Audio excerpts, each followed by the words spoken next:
តើ composite ដូចជាជម្រើសដ៏ល្អឥតខ្ចោះសម្រាប់ផ្ទះរបស់អ្នកមែនទេតោះស្វែងយល់ពីចំណុចសំខាន់ខាងក្រោមជាមួយ Segundo ដើម្បីជ្រើសរើសទ្វារដែលត្រឹមត្រូវសម្រាប់អ្នក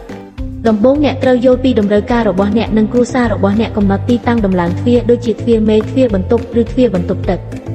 បន្ទាប់មកជ្រើសរើសម៉ាកទ្វារដែលល្បីឈ្មោះមានម៉ាកផ្សេងគ្នាជាច្រើននៅលើទីផ្សារទ្វារ composite សប្តាហ៍ថ្ងៃនេះជ្រើសរើសម៉ាកល្បីផលិតផលដែលមានប្រភពដើមច្បាស់លាស់បំពេញតាមស្តង់ដារគុណភាពដូច Segundo ទី3សំដៅទៅលើការរចនានិងរចនាប័ទ្មទ្វារផ្សំនៅ Segundo មានការរចនានិងរចនាប័ទ្មចម្រុះជាច្រើនទី4យកចិត្តទុកដាក់លើកម្រាស់និងរចនាសម្ព័ន្ធនៃទ្វារកម្រាស់នៃទ្វារ composite ជាធម្មតាមានចាប់ពី35 មុំទៅ50 មុំដែលធានាបាននូវភាពរឹងមាំនិងសុវត្ថិភាពរចនាសម្ព័ន្ធទ្វាររួមមានស៊ុមស្នូលនិងថ្នាំគប់ផ្ទៃអ្នកត្រូវជ្រើសរើសទ្វារដែលមានរចនាសម្ព័ន្ធសមស្របនឹងតម្រូវការរបស់អ្នកទីបំផុតអំពីការចំណាយតម្លៃទ្វារសមាសធាតុប្រែប្រួលអាស្រ័យលើម៉ាក model និងទំហំទ្វារ